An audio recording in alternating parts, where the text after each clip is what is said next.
Hi there, Love Dr. Nikki here. How nice to see you, and thank you so much for stopping by. Welcome to my second in a series of videos on the runestones. In this video, we'll look at the first 5 runes, get an idea of what their keywords are, what their elements are, and maybe a quick description of each. Now, Uraz is the first one we're going to be looking at. And Uraz's keywords are strength, manhood, womanhood, the oryx or wild ox, sacrifice, and growth. And the elements it is associated with is the element of earth.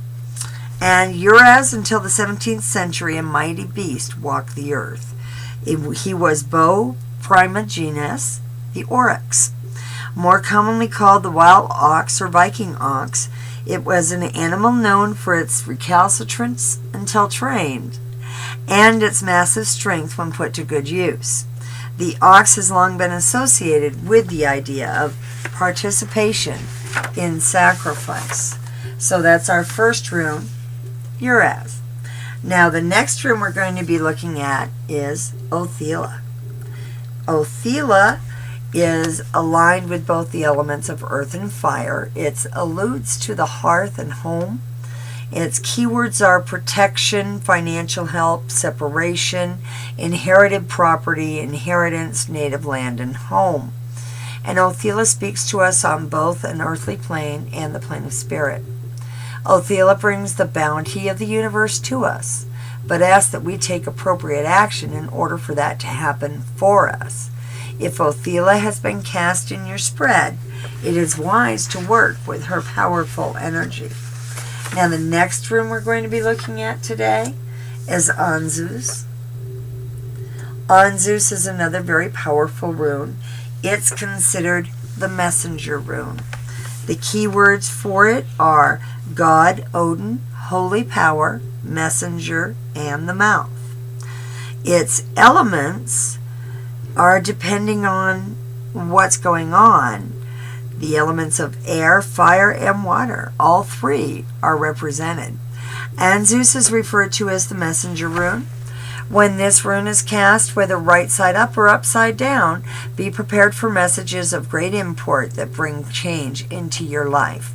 Signals, signs, messages, and omens are all things you need to be extra aware of when Anzus is around you.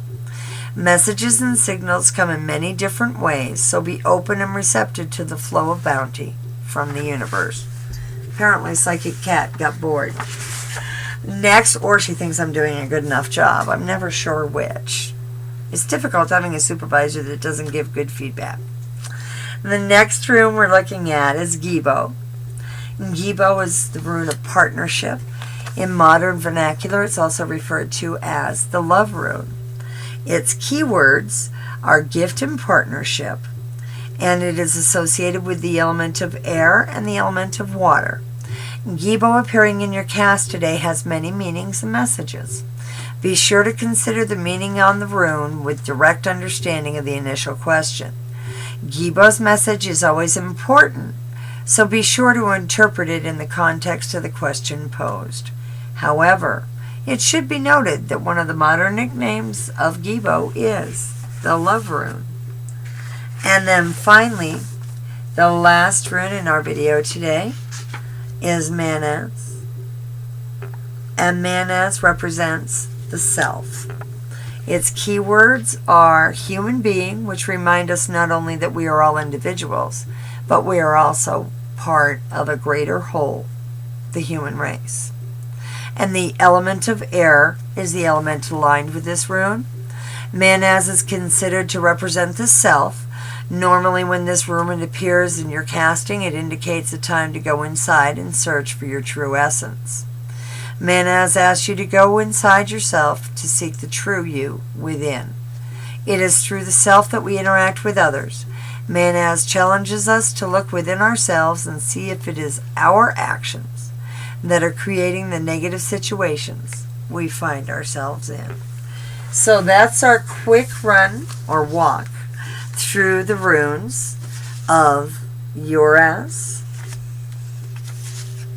Othila, Anzus,